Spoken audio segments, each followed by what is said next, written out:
All right, guys. Today, well, here's this week kind of summed up. We do have a test. The plan is to take the test on Thursday of this week. Today and tomorrow, we are going to look at essentially the fundamentals of the fundamental theorem of calculus. There is a lot that we want to talk about, that we want to use the fundamental theorem of calculus for. It is essentially the backbone of the rest of our course, essentially. As far as this section goes, I mean, this is still related to Riemann sums. We're talking about definite integrals. It's still related to all the other stuff we've talked about so far when it comes to integrals. And this section of our AP exam is like 20%, but the reality is almost everything else that we talk about this year will have some kind of relation to this. This is fundamental to us continuing in the course. So although like this fundamental theorem of calculus is only, in like the 20% section, the reality is that probably closer to like a third of the AP exam will feel like it has, will feel like you're using the fundamental theorem of calculus in some way or the other. It is integral to the rest of this course. So a few things for this week. Like I said, we've got cumulative test 5, lost count, on Thursday. The plan is this. Today, I want to talk about this first part of our fundamental theorem of calculus. There is 2 parts to it. They do have a large, they do go together in a lot of ways, and we'll explore that a little bit more when we look at part 2. We're going to primarily look at part 1 today of the fundamental theorem of calculus. Whatever time we have left over, I'll let you start looking at those review problems that I gave you. Tomorrow, I want to talk about part 2 of the fundamental theorem of calculus, and then whatever time we have left over again, you can take a look at review problems. Wednesday will be an entire day of you working on review problems, asking questions and things. But I don't want to skip out on this. We'll take our test on Thursday, and we'll continue talking about the fundamental theorem of calculus on Friday. We'll at least have some knowledge of what's going on with it. And then when we come back from Thanksgiving, guess what? We're going to continue to talk about this. We really can't talk about this for too long because it is so important. Like we could talk about it until we're out for break in December, but we're going to limit it to like 5 class periods talking about the fundamental theorem of calculus because it's just going to keep coming up, and we're going to keep reviewing it for really the rest of the course. So that's kind of our big plan. All right, this is really important to us. Let's talk about this first part of the fundamental theorem of calculus. This is the reveal. We have been approximating definite integrals for weeks, is what it feels like. Riemann sums were approximations. We found actual areas under the curve with geometric shapes sometimes. But if that function isn't so geometric, if it's not, if we're not just trying to approximate it, we can literally take the antiderivative, capital F, and we can evaluate our antiderivative for the upper bound minus our antiderivative evaluated at the lower bound. That's what this says. Notice how in order to integrate and find this definite integral, we had to take an antiderivative. There's a huge relationship there between the integral and the derivative. So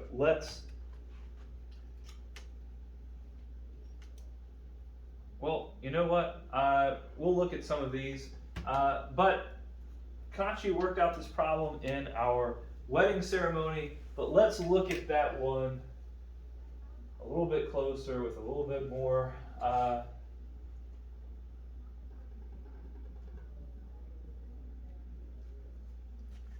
little bit more detail here. That one that we've been approximating with our left Riemann sums and our right Riemann sums, with all those zeros. It's still over there on the board. You know, you've been writing it down. We've been looking at this one.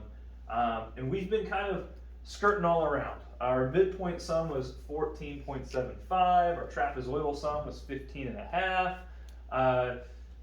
We got, with 6 rectangles, we got a left and right Riemann sums of like 17 and 3/8 and 12 and 7/8. We've just kind of been all over the place, kind of focusing around the middle teen values. But we want to find what this actually is.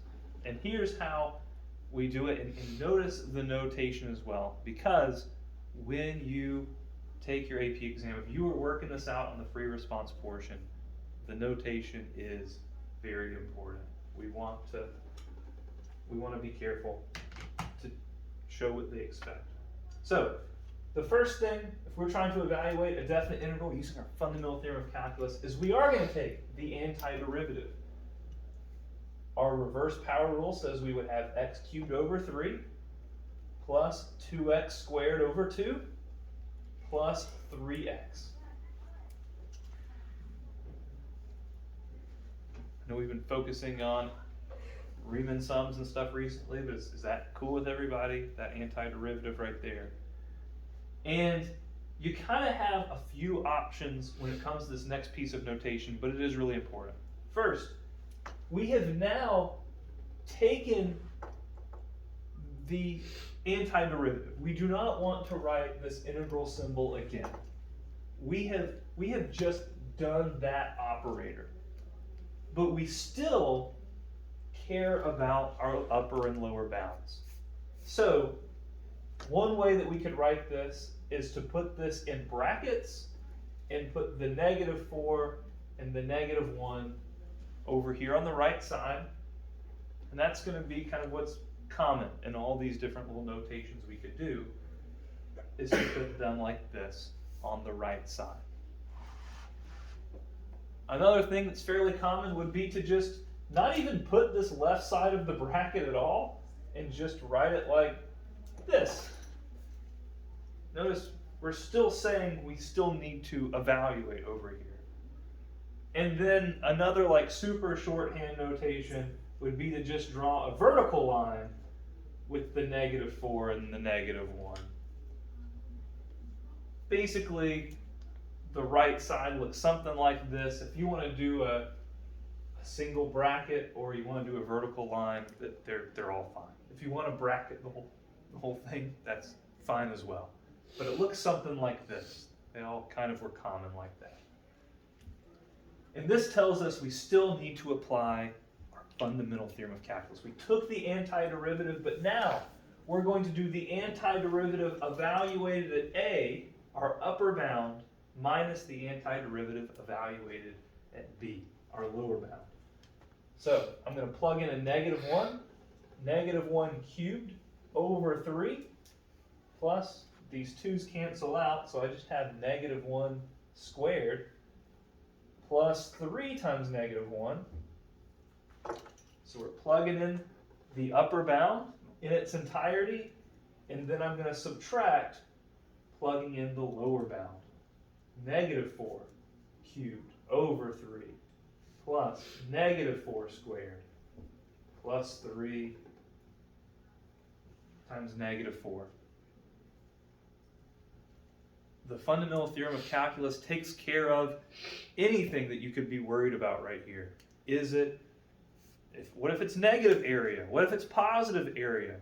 What if my bounds are switched in the wrong direction? As long as you plug it in this consistent order, the fundamental theorem of calculus will take care of any of those things that you could be worried about. Now if we evaluate, I've got -1/3 plus 1 minus 3. I'm then subtracting a -64 over 3 plus 16 minus 12. And now is really the place where you can make a lot of simple mistakes, so you want to be careful. I'm going to distribute this negative here. I know I could go ahead and combine some things, but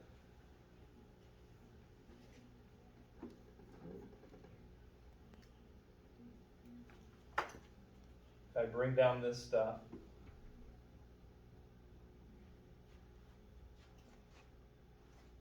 that's a positive 64 over 3. Well, I do that because I want to deal with these things with the over 3s. Negative 1/3 plus 64 over 3, that's a 63 over 3. You got a plus 12. Oh, I just wrote a 2. Yeah, it was weird. That's better. The 1 minus 3, that's negative 2. Minus 16 is a negative 18. Negative 18 plus 12 is a negative 6. So I kind of just saw those as like terms and dealt with the fraction that had a common denominator. I dealt with the integers. 63 over 3 is 21 minus 6, 15. And notice the values that we've been getting out in our approximations. Our values in our approximations were all around 15. So 15 should make a lot of sense when we think about that from what we've been approximating here over the last week.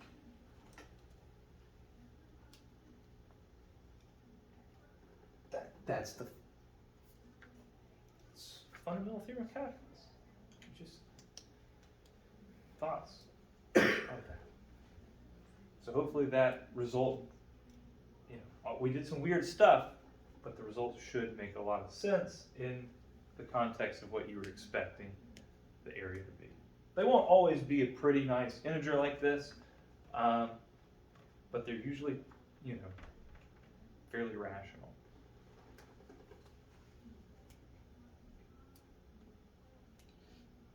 Okay, let's try another one out. Oh, no, I had these up here on the top of the board.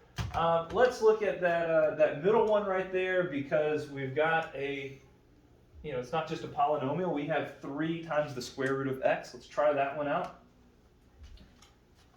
We want to evaluate the definite integral from 1 to 4. So the first thing I'm going to do is rewrite this. This is from 1 to 4 of 3x to the 1/2 power dx.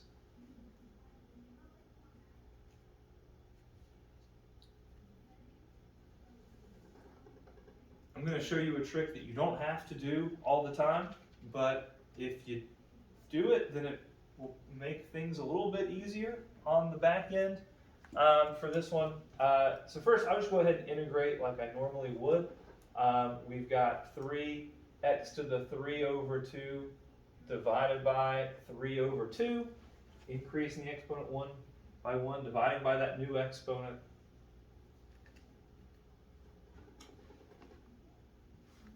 When we clean this up, 3 divided by 3 over 2, that's going to be 3 times 2/3. It's going to keep change flip. And those 3's get to cancel out. And so this is 2x to the 3 over 2.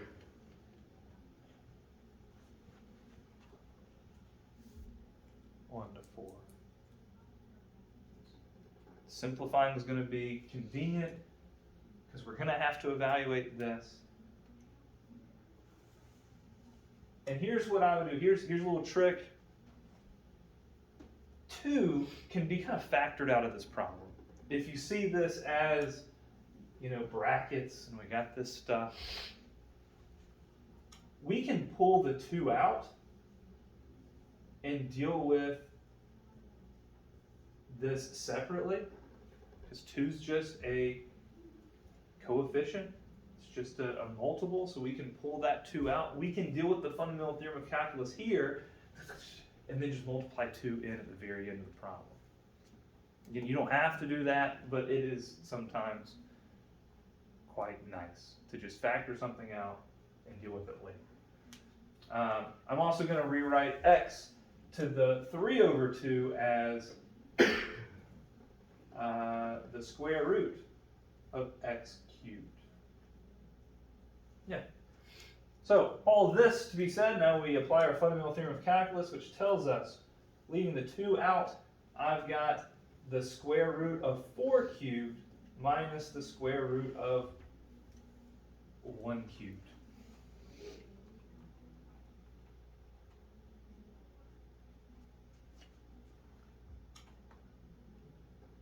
When we're dealing with something like this, the square root of 4 cubed, fun fact, the square root of 4 cubed is the same thing as the square root of 4 cubed. You can do them in either order. So you can cube 4 and get 64 and then take the square root and get 8. Or you can take the square root of 4, which is 2, and cube it and get 8. Either way works. That's sometimes nice to know. So we have 2 times 8 minus 1, so we have 14. 14 is what that one came out to be. Kind of a nice answer. Very nice answer. A little bit different. Fundamental Theorem of Calculus. Have y'all heard that song? No. You haven't, I just made it. Yeah.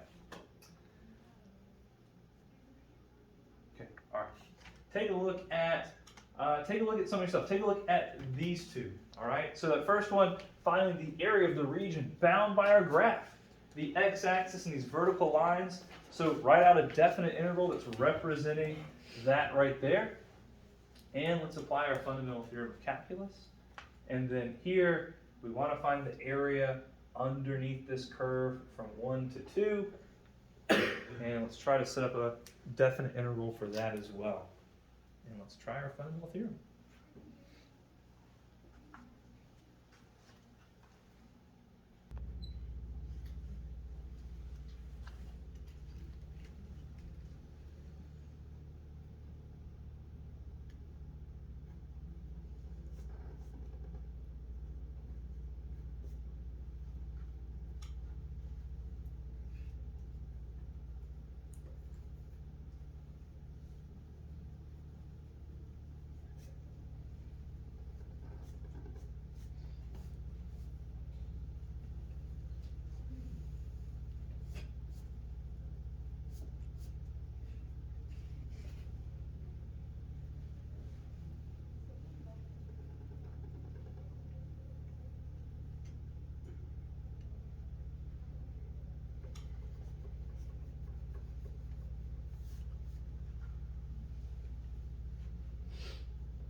And it's over.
It's a nice number. Yeah, I think it's right. Is that what you got for the first one? Hmm. Cool.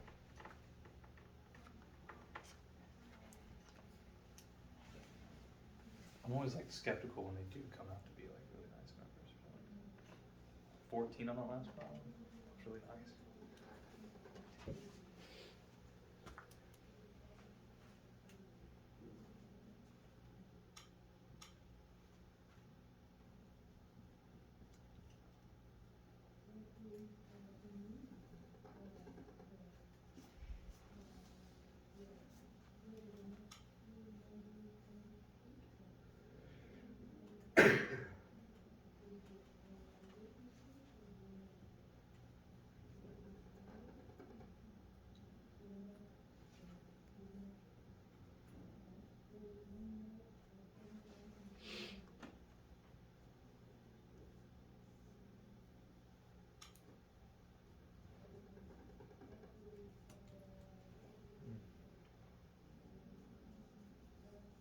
That is a numerical pleasing result right there, for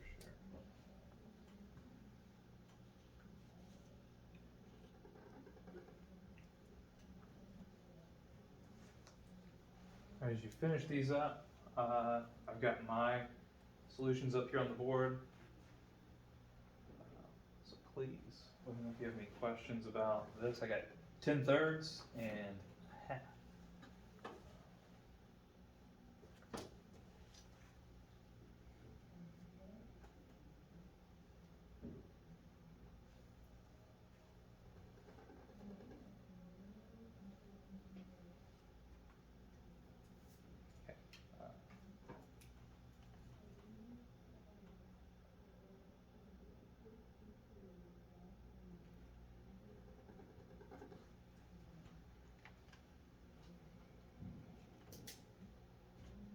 Luis, heard and thoughts? All right. So, I mean, this is how we evaluate definite intervals right here. I mean, this is half of our fundamental theorem of calculus. This is going to have lots of application for us. I want to look at. Nope. All right. I want to look at one application of this. A pretty basic application of it. But this is going to come up, throughout. We can ask this question right here. So, just would love the fire alarm to stop. Hey, there we go. All right, so we are going to hear this word average 2 times throughout the year. We've talked about average rate of change.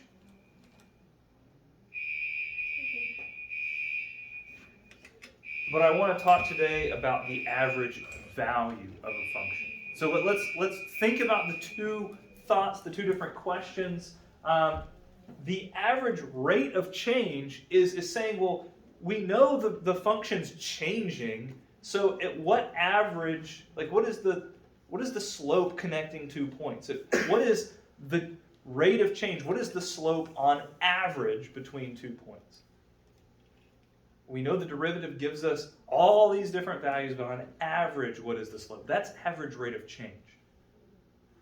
Average value is saying, well, we know our function has lots of different values on an interval.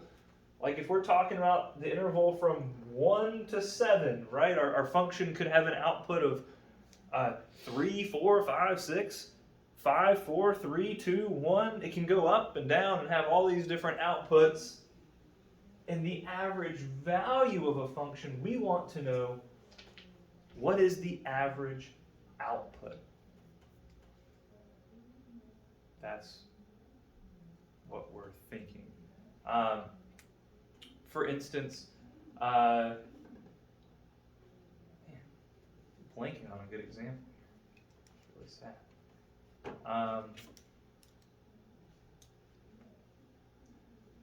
Like if we had a function that's representing an ever fluctuating stock price, all right, there we go. I'm going to go with stocks as my incredible example here, which is sad. But you have some functions representing the stock price as it changes from hour 1 to hour 7 throughout what a boring example. Over the course of the day, right? the stock price is constantly changing. It's going up, it's going down. I think that's how stocks work. And if you were to say, well, what was the average stock price for the day? Well, it's constantly changing. At any moment, the price is somewhat different. So we can't just take all of those values and add them together and divide by something, because there's an infinite number of values. It's constantly changing. It's constantly fluctuating. And because there's an infinite number of values, there's an infinite number of outputs, we can't just add them all up and divide by infinity, because we would never be able to accomplish that task.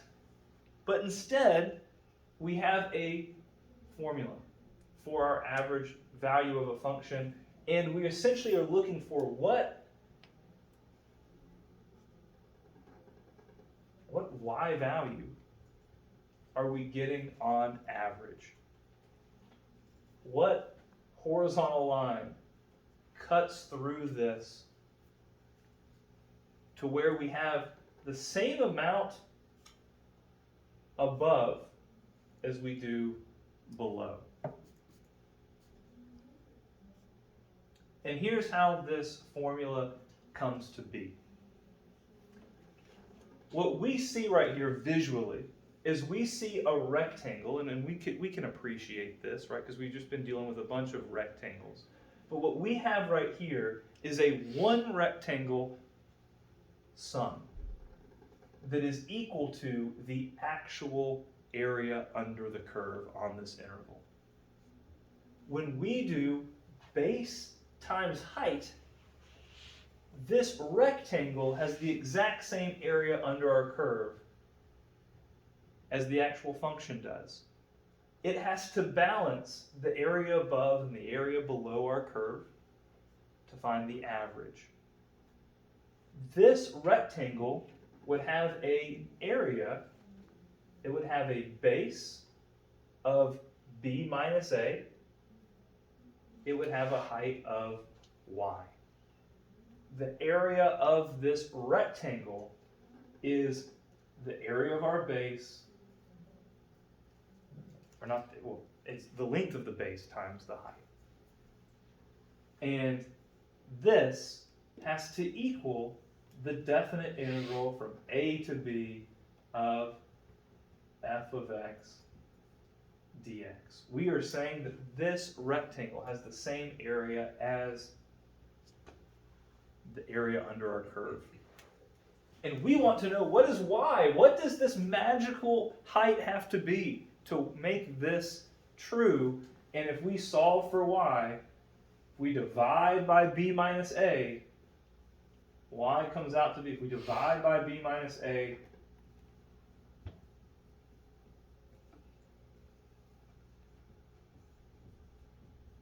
we get this, which can be written as this right here. Dividing by b minus a is the same thing as multiplying by 1 over b minus a. That's what's going on. It is the height that would make a rectangle have the exact same area. It is the average y value.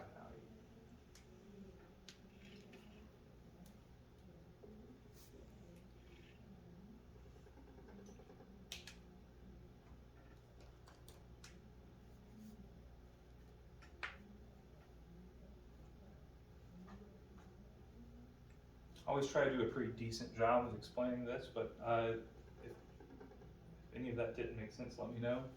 Thoughts about that? I mean, ultimately, you do just need to know the formula, but I think it helps to know some context where it comes from, because it's a weird looking formula. Why are we multiplying by 1 over b minus a? And really, the toughest thing isn't going to be using the formula. It's going to be knowing, in the context of the AP exam, where you've got lots of things coming at you, when you see that word average, are they asking me for average value, or are they asking me for average rate of change? And those two things sound very different when I say them out loud right now, but in the context of the AP exam, it gets confusing. And those are the only two times we hear the word average. So if you see it, you know you're going to be doing one of those two things. All right, we're going to set one of these things up, and then I'll let you work on those review problems for the rest of the period. Here, what would we do if we wanted to find the average value of this thing on the interval from 1 to 4? Well, I'm looking for average value, not average rate of change. I'm looking for average value, so I'm going to do 1 over b minus a times the definite integral from a to b of 3x squared minus 2x dx. When we're setting up those definite intervals, so common, so easy to forget that dx, but right there, putting that dx is the difference between getting the points for this problem on the AP exam or losing at least 1 point for something that we can do. So what would we do? How would we work this out? We would do our definite integral like normal, but we're going to be multiplying whatever we get by 1/3. That is how this works. So I will work this one out completely if you want to see it. I mean, I think we could handle that, taking the definite integral and multiplying it by 1/3.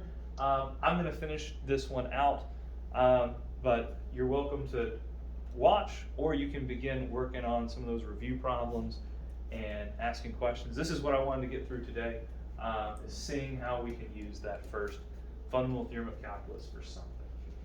So I'm going to finish this one out, and yeah, you can work on those review problems and ask questions. As always, you don't have to do all of them, but we need you want to do for good practice.